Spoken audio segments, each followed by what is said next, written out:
Hello, sayang. Gumawa na ako kanina eh. Kaya lang hindi nag-load. So gawin ko na lang uli. Anyway. Explain uli. So, rem- so nasa 45 tayo. Top 45. Pag kung umpisa mo yung trading mo, pwede kang mag-start i-map kung paano tayo mag-trade, gaano kalaki ang kita, yan pwede natin ma-solve, makuha lahat yan, ma-calculate. Kasi ito, nag-umpisa tayo sa EMA 200. So, bullish. Pwede yan bumaba. Para at least meron tayong pinag-startan. Like this one, right? Like this one. Dito na siya nag-start. Tapos and then bumagsak siya rito. Ito, bumagsak siya. Pullback is our friend. Kasi pag nagpo-pullback, lumalaki yung kikitain mo. Right? See? Lalaking kikitain mo. Pag nagpo-pullback. So, sa 45, imamap natin yung pwede natin makita. Etong kanyan, etong mga kulay-kulay na yan, ito yan ICP kill zone. Yan yung kung saan nag-start yung London, Asia, New York, right? Yan yon. So, nagbisa na sa EMA. And then, kikita mo kung saan sila tumaas. Ito, kung anong oras, pwede mo makita. Yeah. Yun yan, ICP kill zone. Pwede kayong, sa 15 minutes, kitang-kita yan. 15 minutes. Ayan o. Tumaas siya sa Asia, bumagsak siya dito, nag-sell ang London, sinabayan ng New York. Diba? Pwede yan. Anyway. So, nag-start tayo sa 45. Sa 45, i-map natin kung anong meron tayo. So, anong nakikita natin sa 45? Regression lang kailangan mo dyan. Sa 45, yan ang up, right? Ito ang down. Baliktad, yan ang down, ito ang up. And then, nag-down again, right? And then, nag-up again. And then, nag-down again. So, each candle is 45 minutes. Nag-up again. Yun. Kinukuha ko lang yung high and low, And then, from high, nagpunta sa low. Right? And then, from low, nagpunta sa high. And then, from high, nagpunta sa low. Then, from low, nagpunta sa high. Yan. Pero itong buong yan, yung buong yan, meron pa rin yang from high, nagpunta sa low. So, itong mga yan, ito ang major niya. Ito ang major trend niya. So, kung ititrade mo to, medyo conservative ka, ito lang ang ititrade mo, yung dumikit lang dito. Sabi ko sa'yo, nagawa ko na to kanina eh. Ito lang yung mga dumikit lang, yung pinakamalapit. So, ito. Yan. Yan lang ang ititrade mo. Pinakamalapit yan. Kung sa 45 ka magti-trade, right? Sa 45 ka magti-trade. Yan ang trade mo. Pero kung iti-trade mo yung mas maliit dyan, yung nasa, yung mga fake structure na yan, ibang istorya yon, right? Ngayon, etong 45 natin na yan, meron din niyang low, then may high din, right? And then ito may low, and then may high din, right? And then, ito ay may low at may high din. Yan. So, ngayon, yung mga yan, meron din yung major trend, which is, ito yung major trend mo. So, this is where the money, 45. Yan ang major trend mo. So, yan ang tick green mo. Kasi pera yan eh. So, yan ang major trend mo. Ito ngayon, ang iniintay mo para matrade the bigger time frame. Yan. Yan ang mga sasabayan mong trade. Pero habang nagiintay ka, maggagawa ka ng mga smaller trade mo. Pero kailangan mo pa rin tong mapa na to. Yan. So, alam natin na ito yung 45 minutes mo na trade. Yan. Isang candle is 45 minutes. So, pag nilakihan mo, makikita mo yung bawat candle na yan. Pero, within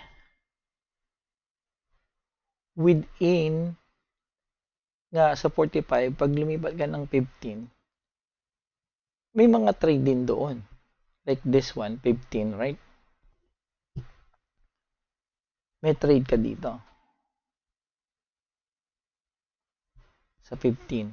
Lumagpas na yan, oh. So, baka umabot na yan doon. Yan, 15. Ito, 15. Right? May mga trade ka yan dyan. Yan yung mga trade mo. Mga buy and sell natin yan.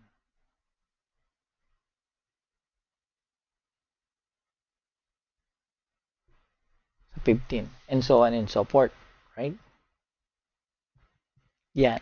Kung magti-trade ka sa 15. Yan ang mga target mo. Pero of course, within dyan, sa loob ng 15, meron ka pa rin mga trade. Nung wala pang pullback, etong 45 na to, ang trade mo lang, ito lang. Which is hindi mo pakita, di ba? Lower time frame lang yung trade na yan. Pero dahil nagkaroon ka ng pullback, pwede ka na ngayon mag-trade ng 45 minutes. Right? Nagkaroon ka na ng 45 minutes. Ito. 45 minutes to na trend. Pag naabot niya to. Yan ang 45 minutes mo na trend. Yan. High and low. Unless na mabasag niya. Right? So, sa 15 minutes, yun ang mga target mo. Itong mga target mo sa 15 minutes. Yung mga target mo. Di ba? May guide ka na. Ito, pag tumama yan dito, yan, dyan ang buy and sell mo, right? Dyan ang buy and sell mo. Pag tumama yan dyan, meron kang gain, makakalculate mo na yung gain na yan. Gain hanggang doon sa taas, mga 18%. Kagaya nito. Ito. Right? Ito ang gain mo doon. 28%. Diba? And then, nakuha mo yan. Dito lang. Ito lang. Kahit simple parallel lang yan. Oh. Yan. May idea ka na dyan. Diba? And then ngayon, ang trade mo sa mga maliliit, like this one right here, sa 15 minutes, ang gain mo lang dyan is from here, dito hanggang dun sa taas, from there, 10%. Yan lang ang kita mo dito. Somewhere around 10%. Kasi yan lang yung kaya niya eh. And then, ang kita mo dito, sa trade na to, is only 1%. Kasi yan lang ang trade mo. Unless, ma-break nila yan. Right? Unless, ma-break nila yan. Like, this one right here, na-break niya yan. So, umabot siya doon. So, syempre, meron kang trade sa 5 minutes din. Ito yung mga trade mo sa 5 minutes. Dito, kita mo sa 5 minutes yan. Ito, 5 minutes yan. Every candle yan, 5 minutes. So, ito. Yan. 5 minutes yan. Hindi 5 minutes yan. Bali, 1, 2, 3, 4. Kung ilan yan, so kung kakount mo yan, ilang minutes to? 1 hour yan. 1 hour. Kasi 5 minutes ang isa. Diba? Pero ang gain mo lang dito, dahil ito na yung kwan mo, 1 hour kang naghihintay, ang gain mo lang is from here hanggang doon sa baba, 2% lang. Right? Ito lang ang gain mo. Yan. 2% lang. Sa isang oras mong pag-iintay. Magkakaroon ka lang ng 2% gain. Unless na ang iti-trade mo is itong 15. Yung pang doon hanggang dyan, ang gain mo ngayon is 4%. Pwedeng maging 6. Right? Ganon. And of course, kung bababa ka pa ng 1 more hour, 1 more time frame, pwede ka pa rin mag-trade dito sa loob. Pero masyado nang maliit yun. Kasi ang trade mo nandito is, ito na lang ang gain mo. Ito lang. Sa 1 minute. Ito na lang ang gain mo. Kasi ito lang ang trade mo dyan. Yan. Yan. Yan lang ang trade mo. From up and down. Which is 0.4%. So, ang iniintay mo dito is ito pa din, itong isang buong to, which is ilang gaano katagal yan. From here to there is 22 minutes. So, 22 minutes ka magti-trade from up to down. So, ganyan nyo paplanuhin yung trade nyo. Yan yung trade nyo. So, ngayon, tinrade ko to. Ito, sa 1 minute. Yung pinakadulo. Kanina, hindi naman nag-record, right? Nag-gain ako ng $6. And then, ang nangyari, ito ang trade ko. Hanggang doon. Inintay ko lang na ma-break niya to. And then, nag-consolidate siya. Nag-exit na ako dito nung nag-consolidate siya. Kasi lumabas na siya dito eh. Which is, sinundan ko lang yung trade ko. Na pag lumabas siya dito, ibibenta ko na. So, nung binenta ko na, ano nangyari? Tumaas naman siya. Ayan, tumaas na siya. And then ngayon, nagagawa siya ng panibagong data. Bakit na panibagong data? Kasi na-break eh. Diba? May na-break eh. So, panibagong data na yan. Yung data na yan, hindi pwede natin sabihin bumalik dito or umakyat na. Kasi na-break niya to, na-break niya rin yung green eh. Which is, yeah, na-break niya na to oh. Na-liquidate niya na yan. So, pwede itong mang-liquidate sa ilalim. Right? Man-liquidate sa ilalim. And then, tataas. Or, abutin niya na yung target. Which is, ito yung target. Para maka-ride on tayo sa malaking trade. Ayan o. Ito yung target natin o. Pag ito, nag-liquidate dyan, and then niliquidate niya rin to. Niliquidate niya rin ito. Let's say, niliquidate niya rin to. Ang entry niyan, siguro mga bandang around here. Kasi gusto niyang i-liquidate yun eh. Para makataas siya dito. Para makataas siya dyan. So, kung ibababa natin to dito, meron tayong 19% na iniintay sa trading natin dito kung ito aabot dyan. Which is, hindi naman malayang mangyari kasi ito yung kanyang support and resistance. Tinamaan niya na itong support ng resistance ng major natin. Okay? So, ganun magplano ng trade. Ganun magplano ng trade. Sana na-gets nyo.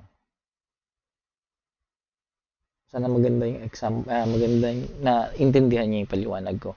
So, nung wala pa yan, sabi ko nga, ito ang trade natin. Ayan lang ang trade natin. Support and resistance. Yan. Sa 45. Pero syempre, within, pwede kang mag-trade sa loob. Diba? Ng up and down. Yan. Yan. Mga trade yan sa loob. So, sana naintindihan. Mas konti nung version. 15 minutes lang yung kanina. 40 eh. 40 minutes eh. Hopefully this one mag-load. Okay. Bye-bye. Oh, tandaan nyo malapit na to. Oh. Major yan, malaki yan. Oh. Ano, major to. Oh. Malaki to. Ito, tingin ko, babagsak yan dyan eh. Tingin ko lang ah. Yan. Tingin ko ganito yan eh. So ito, babagsak yan dyan.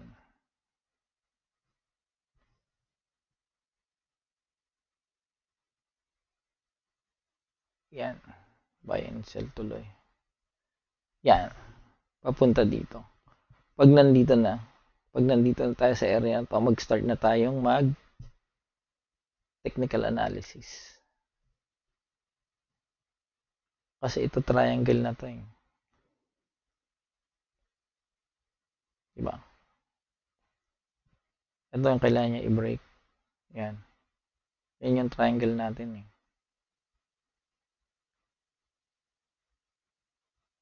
Yan yung triangle natin. So, kailangan niya i-break to. To. Itong portion na to. Papunta doon. Dapat ganyan. Ganyan dapat yung mangyari. Para maka-up tayo. Right? So, pwede natin i-triangle yan. Pwede mo rin i-triangle to actually. Kung maliit na to. Basta alam mo kung anong hinahanap mo. Naiintindihan mo kung ano yung kailangan natin. Ito, pwede mo i-triangle to. Yan.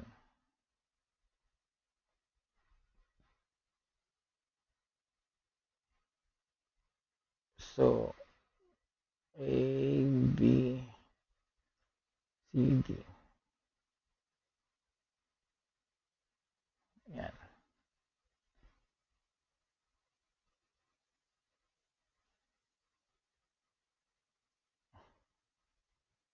Tingnan natin kung sinong mauuna.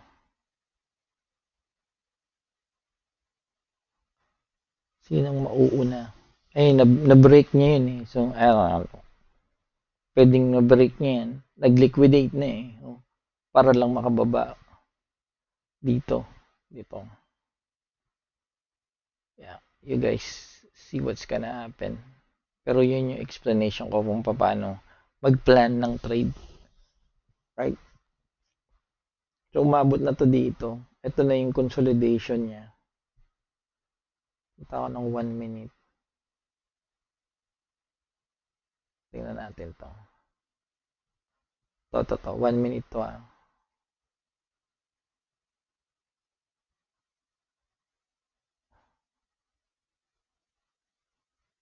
To 1 minute. So, bumagsak na to dito.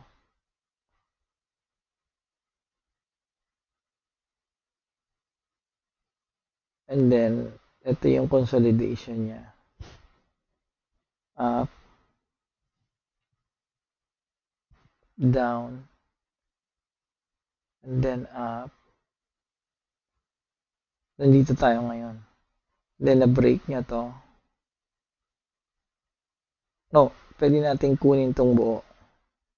Yan. Yan. So, na-break niya na to. Gumagawa siya ng panibagong data dyan. Pero ito yung major niya ngayon. So, 1 minute. Yan yung major niya ngayon sa 1 minute. Ito yung kung paano siya naglaro. So, kailangan niya ma-break to para siya bumaba. Pero ngayon, mas lamang yung taas niya. Pero hanggang saan yun ang tanong, right? Yan. Pwede na rin to eh. Pero all in all, 15. Kailangan niyang ma-break to. Kailangan niyang magpunta dito. Pag nagpunta siya dyan, mag-trade tayo. Ang stop loss, probably right here.